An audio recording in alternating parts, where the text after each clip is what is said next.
Saudara petani maju Indonesia, produksi palawija khususnya jagung menunjukkan peningkatan dari tahun ke tahun. Pertambahan jumlah penduduk dan program perbaikan gizi masyarakat melalui diversifikasi pola makanan mendorong permintaan jagung yang semakin tinggi. Selain sebagai konsumsi sehari-hari, komoditas jagung juga sebagai bahan baku industri dalam negeri semakin meningkat dengan banyaknya industri makanan ternak, industri minyak jagung dan produk etanol. Assalamualaikum warahmatullahi wabarakatuh. Alhamdulillahirabbil alamin. Halo, apa kabar petani maju Indonesia? Marilah kita sama-sama berdoa untuk kita semua pada hari ini berada dalam keadaan sehat walafiat, tidak kurang suatu apapun. Bahkan kita semua mempunyai semangat dan motivasi yang tinggi untuk selalu melakukan hal yang terbaik. Pada hari ini, seperti biasa, kita akan membahas masalah bagaimana budidaya tanaman jagung sehingga hasilnya memuaskan. Beberapa waktu yang lalu, kita telah mengedit dan telah mengupload tentang bagaimana pengendalian hama tikus pada tanaman jagung. Tetapi pada periode pertama yang menjawab hal itu terjadi masalah di dalam videonya. Lalu saya berjanji akan memperbaikinya. Lalu yang kedua adalah khusus untuk pengendalian tikus dengan menggunakan bahan kimia atau rodentisia. Sehingga dalam kesempatan ini kita akan membuat cara praktis untuk mengendalikan hama tikus dengan metode yang terbaru dengan menggunakan semua program pengendalian bagi hama tikus atau Pest Management Program. Hal ini perlu kita lakukan mengingat program pengendalian tikus bukanlah hal yang gampang sehingga memang butuh keterpaduan dalam mengendalikannya. Bukan hanya mulai dari pengendalian kimia, pengendalian hayati, pengendalian mekanik, pengendalian fisik, dan sanitasi area. Semua itu harus terpadu dengan tepat agar hasilnya bisa efektif. Mengingat gangguan dari hama tikus tidak hanya di perkebunan, tidak hanya di pertanaman, tidak hanya di ladang, tetapi dia juga mengakibatkan gangguan di perumahan-perumahan. Untuk itu, dalam penyajian kita kali ini, kita akan membuat tutorial bagaimana mengendalikan hama tikus, termasuk juga bisa digunakan untuk mengendalikan dimanapun kita berada. Para petani maju Indonesia, tikus adalah salah satu famili hewan pengerat dari ordo Rodentia dan termasuk dalam mamalia. Disebut sebagai hewan pengerat karena tikus mempunyai ciri khas yaitu gigi serinya dua bagian depan itu akan selalu memanjang 2-3 mm per hari. Sehingga tikus perlu mengerat untuk menstabilkan giginya tidak terlalu panjang dan tetap membuat giginya tajam. Jadi apabila di rumah kita ada bekas gigitan tikus pada kabel, pada kardus, pada sabun, bukan dimakan, tetapi itu untuk membuat giginya tetap stabil dan tidak panjang. Itu yang disebut dengan binatang pengerat. Di mana pada dasarnya tikus hanya memakan grain dan turunannya seperti keju dan lain-lain. Yang penting adalah grain. Grain itu adalah biji-bijian. Klasifikasi ilmiah. Kerajaan Animalia, Filum Chordata, kelas Mamalia, ordo Rodentia, superfamili Muroidea, famili Muridae. Pembagian hama tikus. Yang pertama adalah tikus atap atau ratus-ratus. Biasanya tikus atap akan membuat sarang di plafon dalam rumah atau atap rumah. Ukuran badan standar, mulut tidak terlalu monyong, dan ekor cenderung pendek. Dan ukuran badan standar ini biasanya bisa mencapai dengan genggaman manusia. Selanjutnya adalah tikus rumah. Tikus rumah disebut juga dengan nying-nying atau mencit. Bahasa latinnya adalah mus musculus. Biasanya Tikus rumah membuat sarang di dalam rumah. Ukuran badan kecil, mulut tidak terlalu monyong, telinga berukuran besar dan melebar, ekor panjang.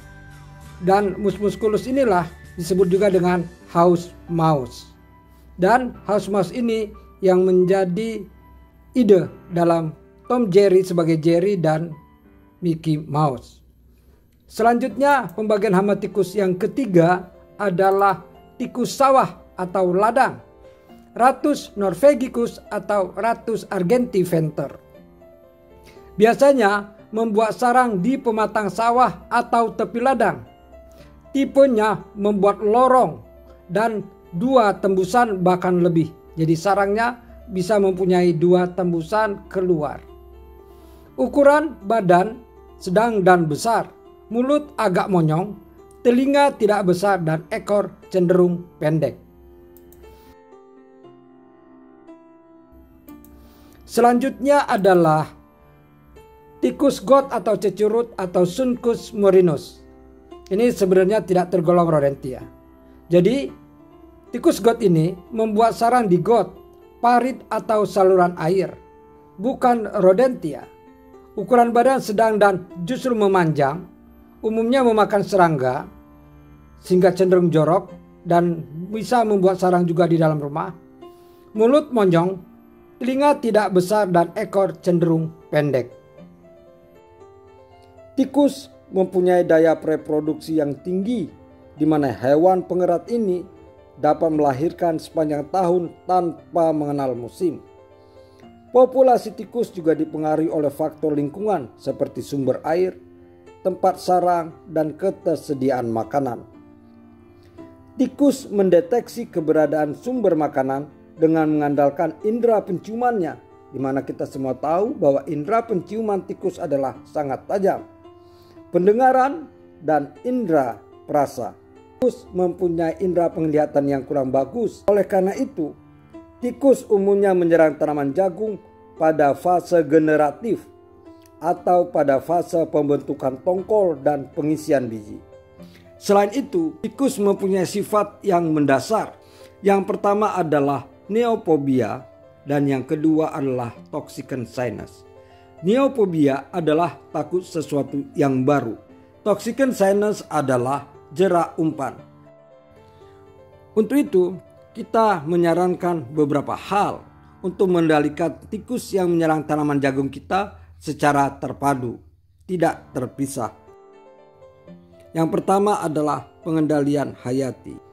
Tikus dapat dikendalikan dengan memanfaatkan predator berupa kucing, ular, burung elang, dan burung hantu. Dan yang selama ini mampu menurunkan populasi hama tikus dengan cepat adalah ular dan burung hantu.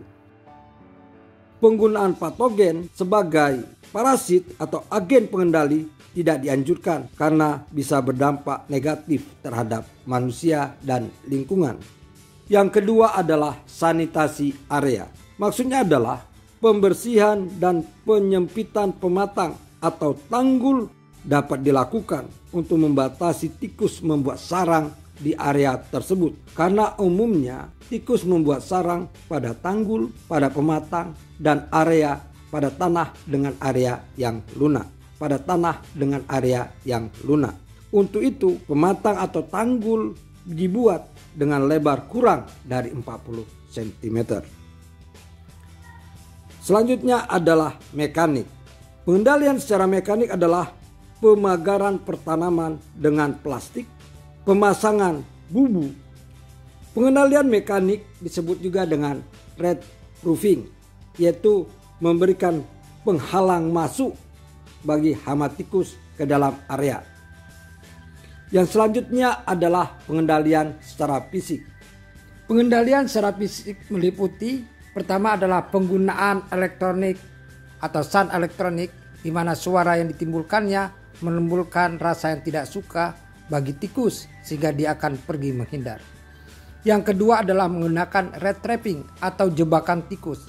Jebakan tikus yang kita pakai itu akan membunuh langsung apabila tikus terkena.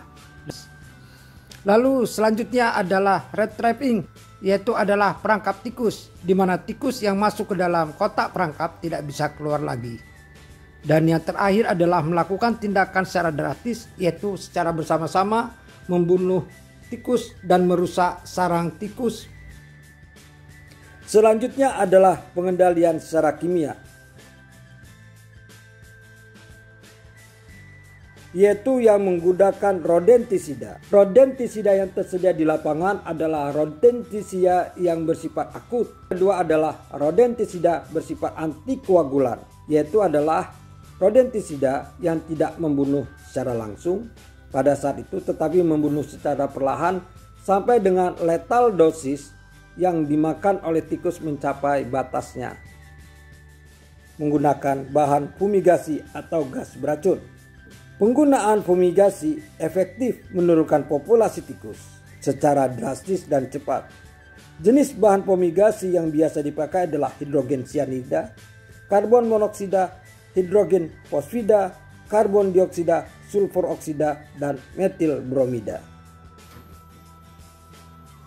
Demikianlah tutorial yang bisa kami sajikan. Semoga bermanfaat dan bisa kita implementasikan dalam kegiatan kita sehari-hari. Selain itu, kami juga mohon maaf apabila dalam penyajian ini ada kesalahan. Kiranya cukup sekian. Billahi taufiq wal hidayah. Assalamualaikum warahmatullahi wabarakatuh. Merdeka!